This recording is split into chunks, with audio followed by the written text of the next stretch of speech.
Bismillahirrahmanirrahim. Assalamu alaikum.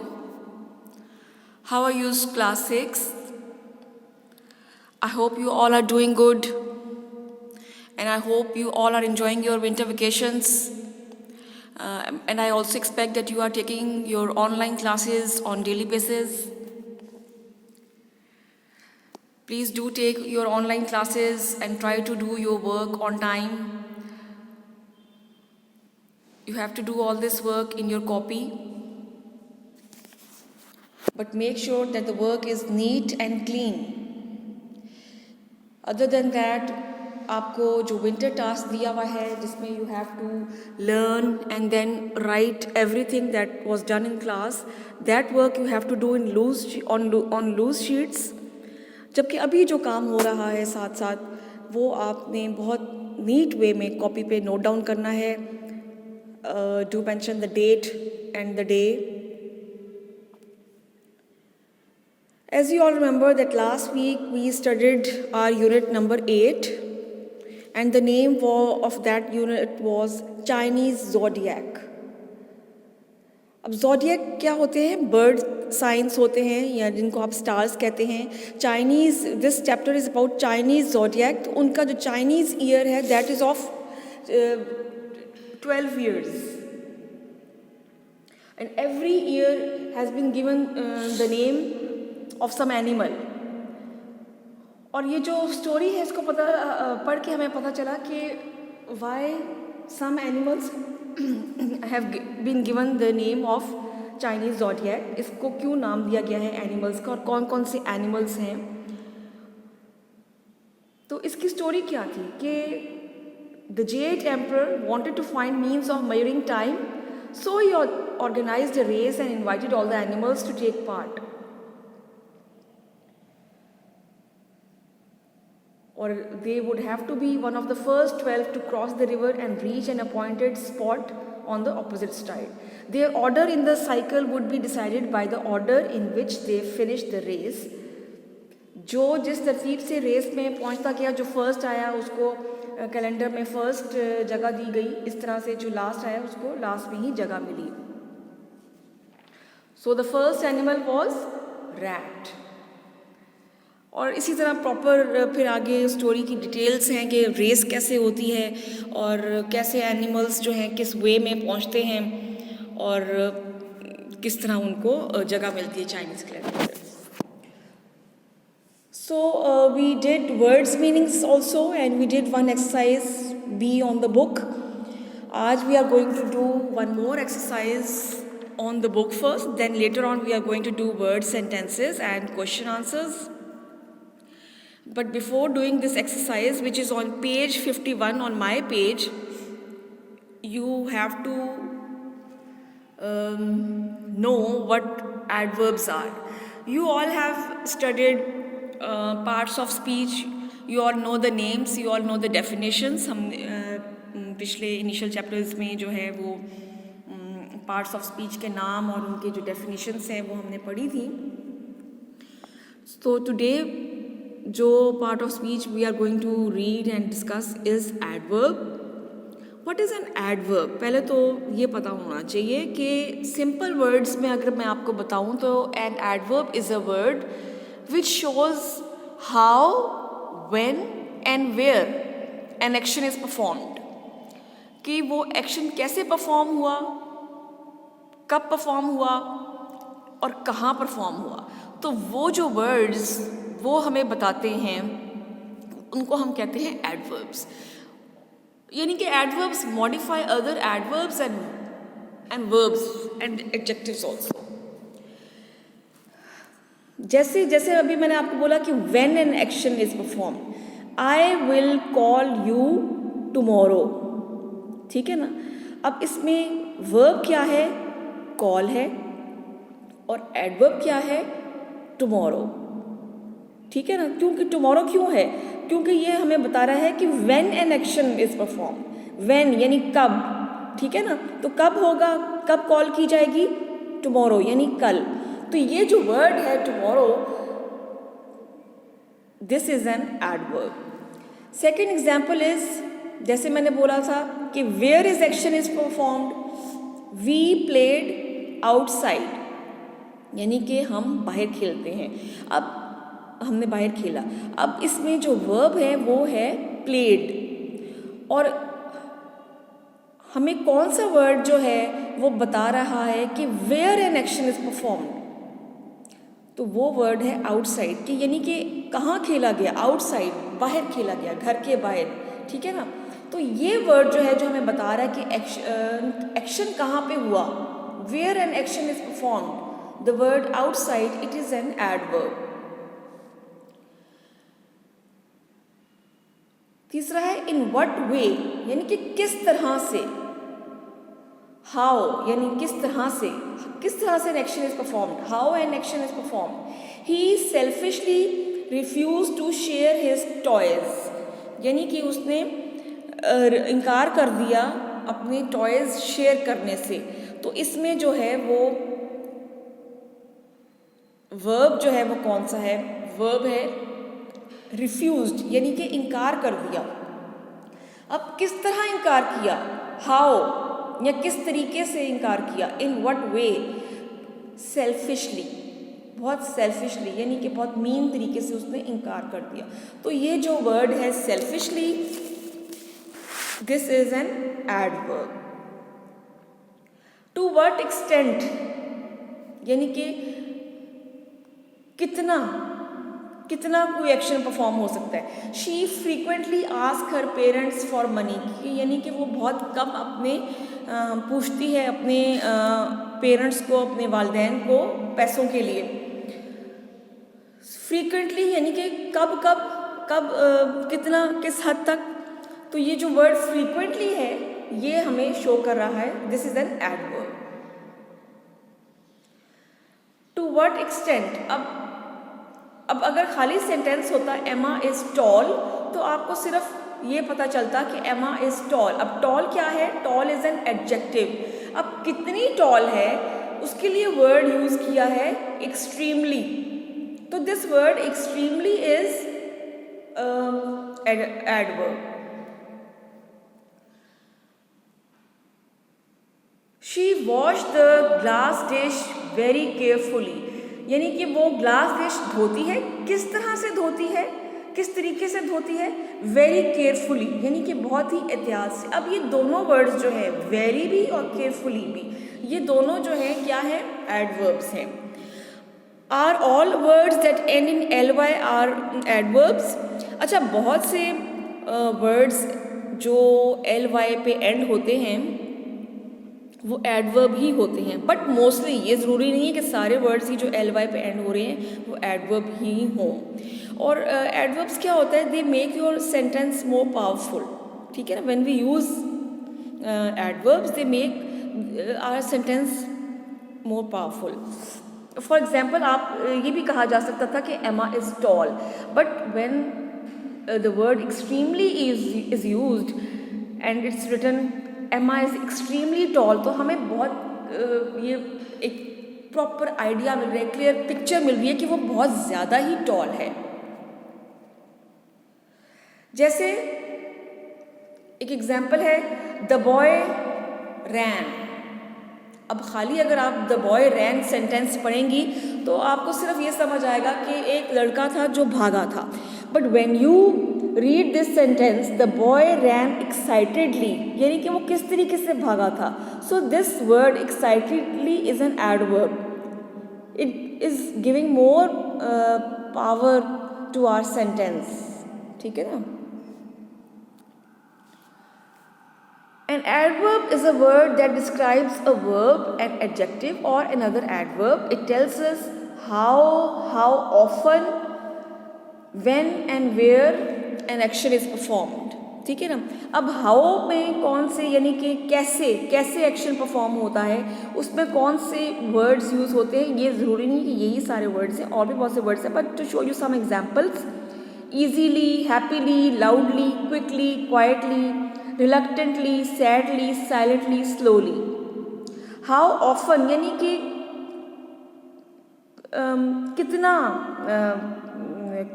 कितना एक हद तक एक जो एक्शन है वो परफॉर्म होता है, कैसे एक एक्शन परफॉर्म होता है.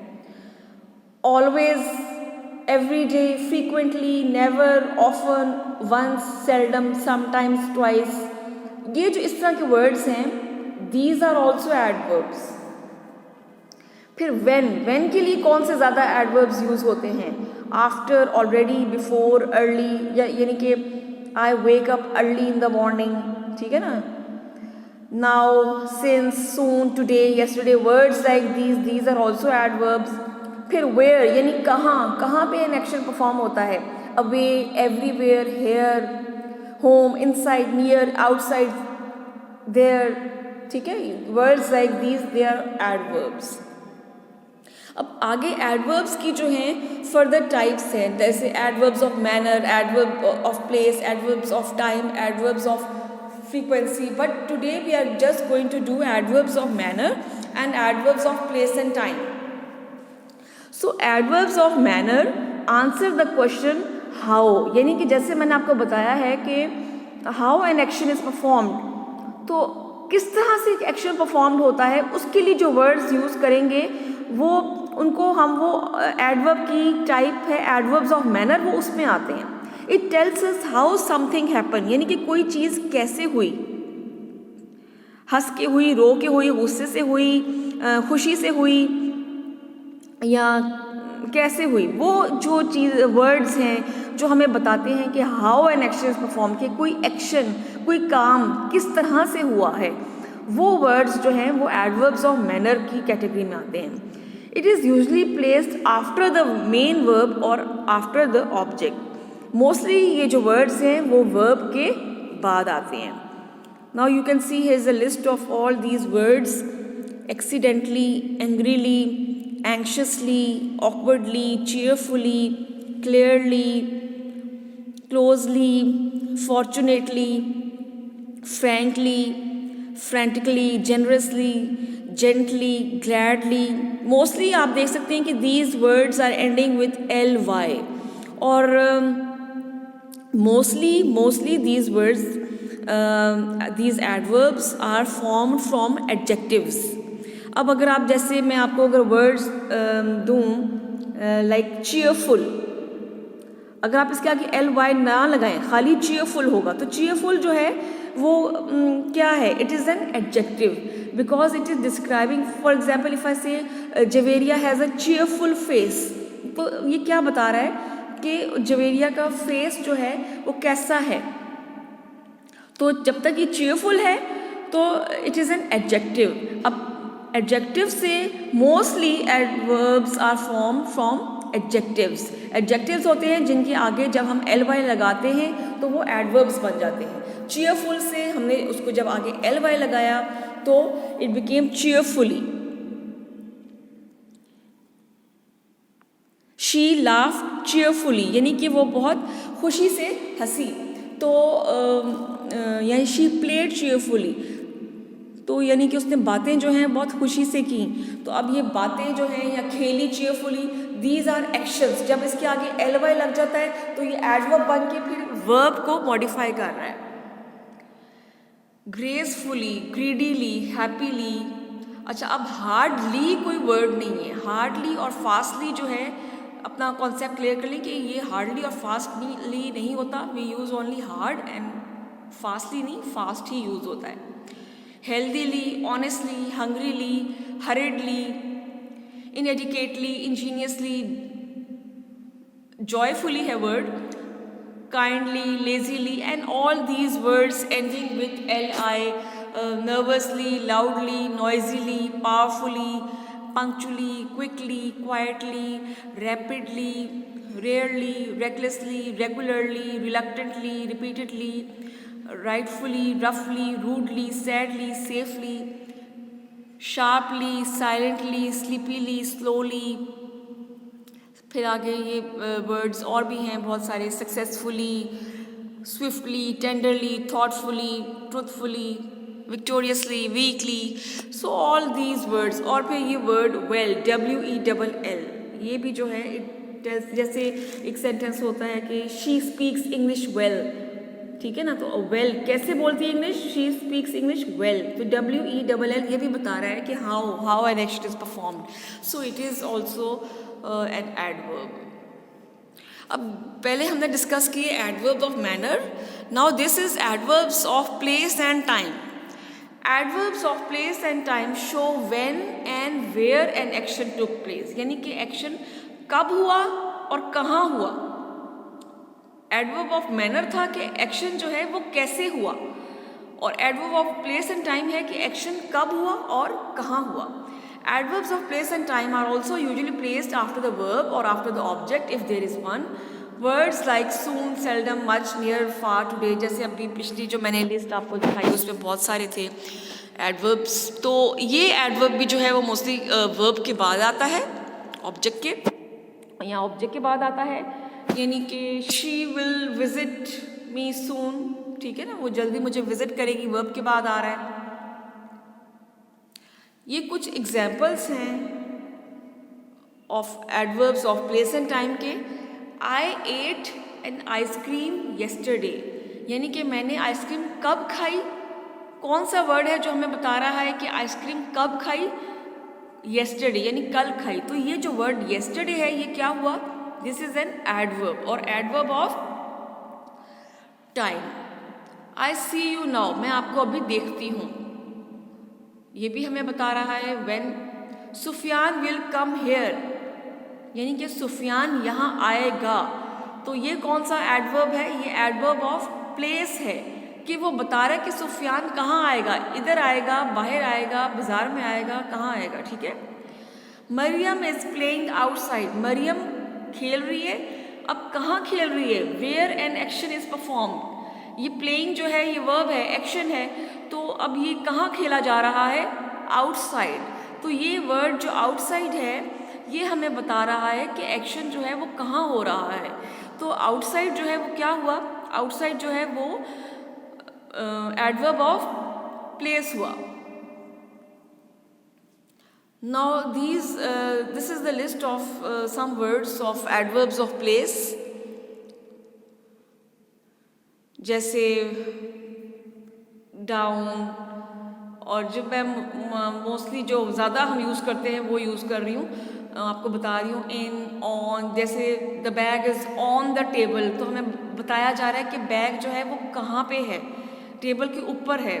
तो किस वर्ड से हमें पता चल रहा है बैग की प्लेसमेंट, ब्लैक किस जगह पे है, वो है word on. So this on is adverb of place.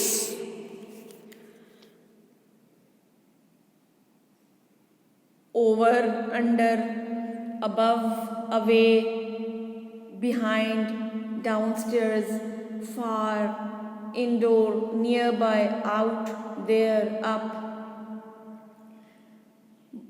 abroad, my uncle is coming from abroad, यानी कि वो बाहर से आ रहे हैं, बाहर मुल्क से आ रहे हैं। Back, below, east, here, inside, off, outside, towards, upstairs.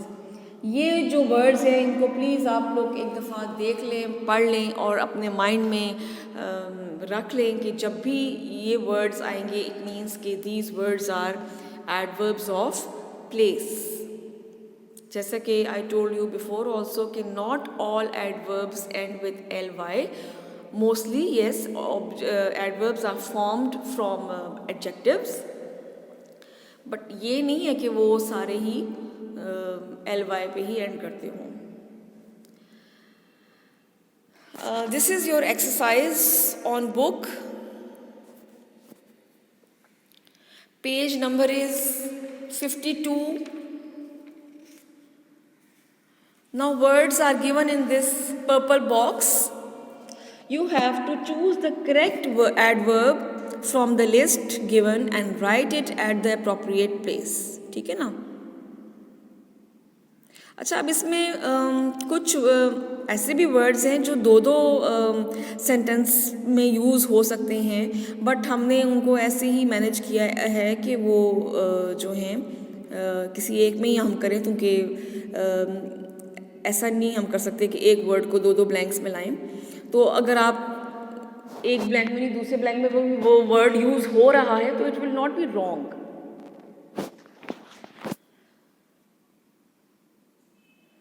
First sentence is Ammar came to our house yesterday, यानी कि अम्मार हमारे घर कब आया था?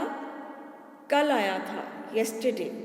तो येस्टरडे जो है it is an adverb of time.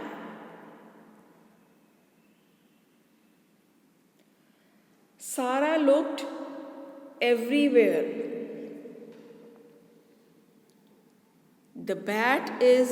The boat is moving slowly.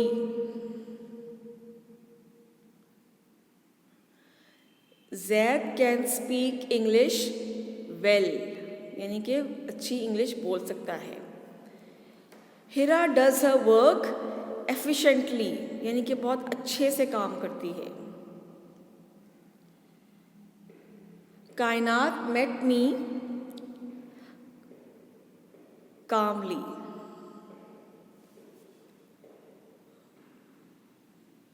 Will Umair be late? Mubashra runs very fast. Students should sit outside.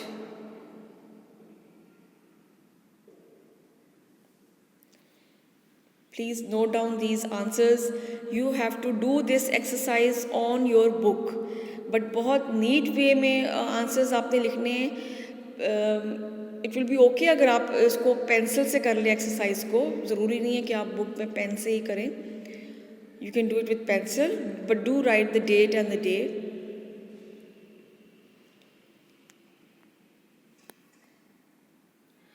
Next जो हमारा टॉपिक है, as you all remember last week I gave you the concept of prefix. Prefix क्या होते हैं? जो words, कुछ letters होते हैं, कुछ वर्ड्स होते हैं जो किसी वर्ड से जब पहले लग जाते हैं तो it gives a new meaning to that word. और जो उसका रूट वर्ड है मोस्ट ऑफ द टाइम वो उसका ऑपोजिट भी बन जाता है. जैसे I gave you the example, हमने एक्सरसाइज भी बहुत सारी की थी. बहुत सारे वर्ड्स हमने डिफरेंट प्रीफिक्सेस के साथ किए थे. आई होप आप सब ने कॉलम बना के वो सब किए होंगे. और मेरे से किसी ने पूछा भी था कि मैम ये कैसे करना है वो प्रीफिक्स वाला एक्सरसाइज. वो आपने ऐसे करनी है कि आपने जिस तरह मैंने आपको बोला था कि add UN to the following words, ये आपने ऊपर लाइन में लिखा. उसके बाद मेक अ कॉलम, फिर आपने नंबर 1 लिखा for example the word is successful.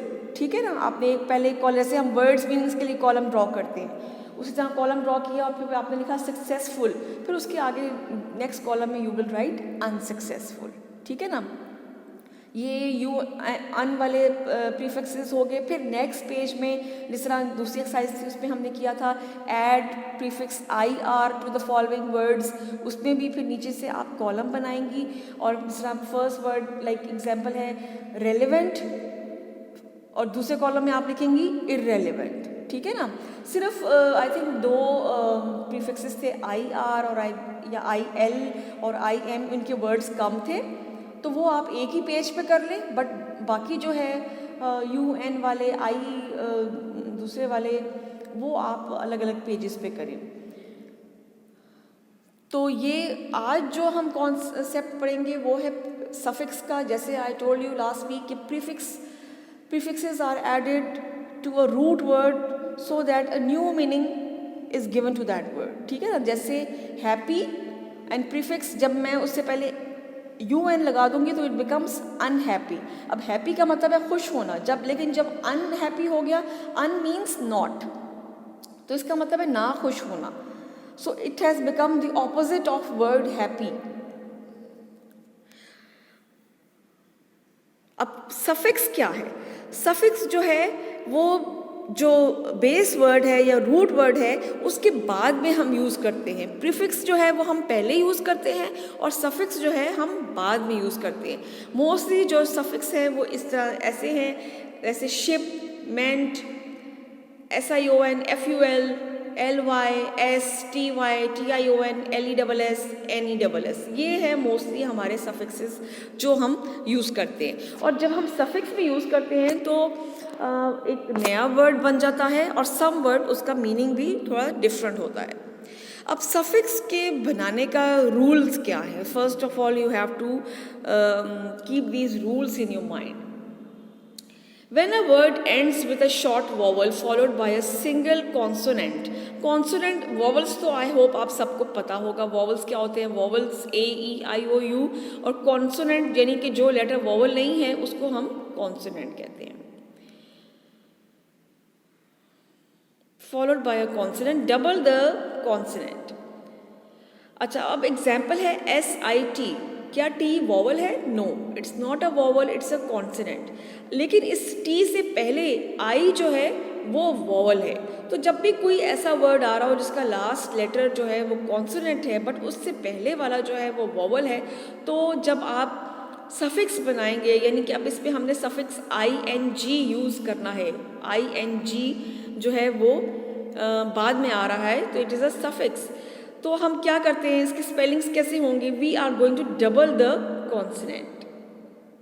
लेकिन जो वर्ड्स जो उनका लास्ट लेटर W, X या Y है उनको हम डबल नहीं करेंगे, ठीक है ना। रूल नंबर 2 है when a word ends in a silent E, drop the E before adding vowel suffix. जैसे ही है लेटर वर्ड वेव, वेव मतलब हाथ हिलाना।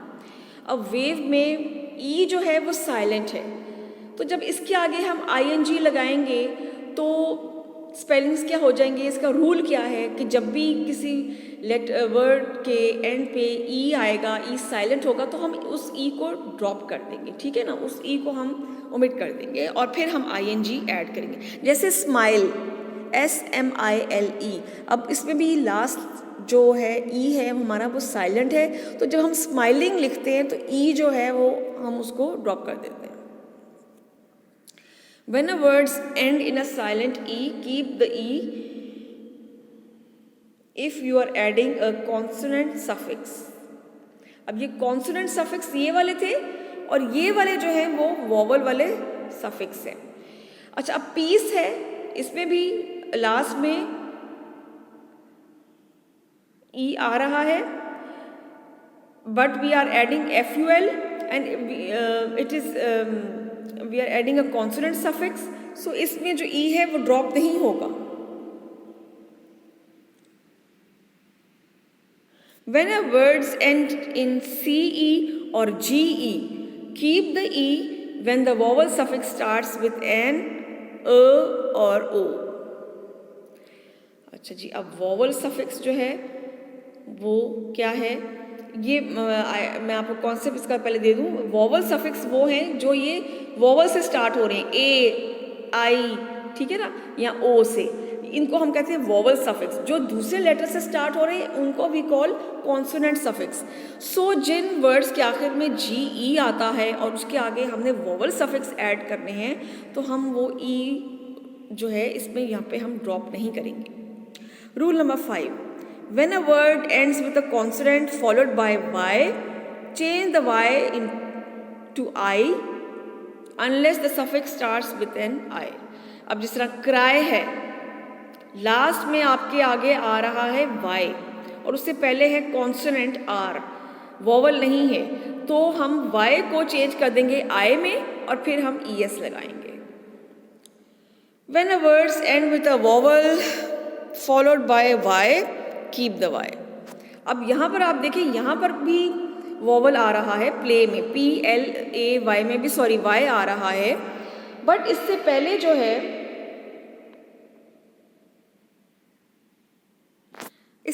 जो है A आ रहा है। A जो है वो वॉवल है, तो इसलिए यहाँ पर हम Y जो है वो ड्रॉप नहीं करेंगे, इसको आगे हम एज इट इज़ ही ING लगाएंगे।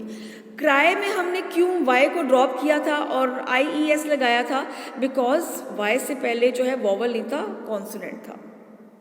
So let us do this exercise which is on page number 52 in my book. Exercise B है ये, सफिक्स ऊपर हेडिंग दी हुई है। Complete the sentences using a word formed by adding suitable suffixes to the words given in the brackets. अब ये brackets में आपको words दिए हुए हैं and you have to complete the sentence using a word formed by adding suitable suffix. Anything that has no limit, जिसकी कोई limit नहीं होती, तो limitless. Less means नहीं है. All the efforts to overcome suicide attacks have proved. इसको हम fruitful भी यूज़ कर सकते हैं और fruitless भी यूज़ कर सकते हैं. आप लोग बेशक fruitful लिख लें. Hajra felt herself lonely and hopeless after the death of her mother.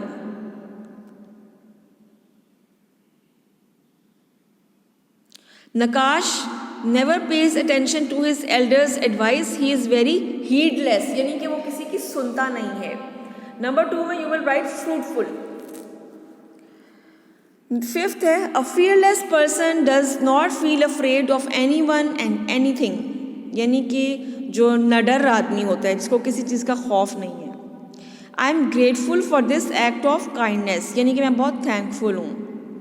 Princess Diana was a beautiful lady. The boy was very helpful to the helpless bird.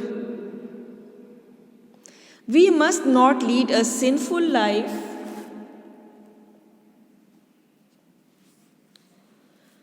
The heartless man beats the boy.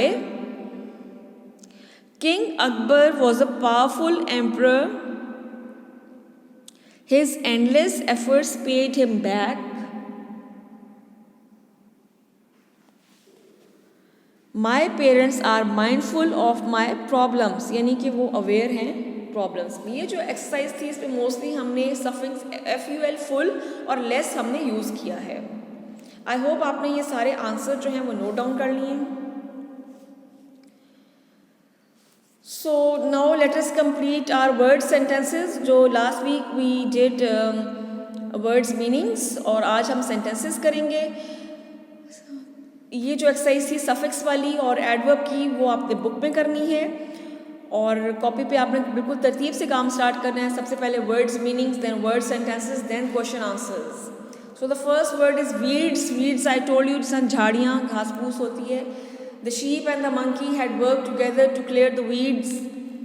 Promptly the student reply to the teacher. Promptly यानी जल्दी से. Delayed my uncle's flight was delayed. इसको आप was कर लें. was delayed because of bad weather. He came back to the house waddling as he slipped on the road. यानी waddling मतलब लड़खड़ाते हुए आया. because क्योंकि वो रोड पे स्लिप हो गया था उस वजह से लड़खड़ा रहा था. The snake slithered through the garden. slithered यानी ज़मीन पे रेंगते हुए चलना. Now we are going to do question answers. Question answers के लिए मैं आपको बता दूं कि क्वेश्चंस जो हैं वो आपकी पेज नंबर 49 पे यानी एंड ऑफ द चैप्टर जो पहली एक्सरसाइज है हमारी कॉम्प्रिहेंशन की उसमें जो है चैप्टर एक्सरसाइज ए में क्वेश्चंस जो हैं वो गिवन हैं. I have not written the questions. You will copy down the questions from the book और उसके बाद आप आंसर्स लिखेंगे. सेंटेंसेस अगर आप एक पेज पे कर रही हैं तो please question answers next page पे करें. और after every answer you must leave a line and write the question with blue marker या ब्लैक पेन जो भी है. फर्स्ट क्वेश्चन है why was the race organised by the Jade emperor.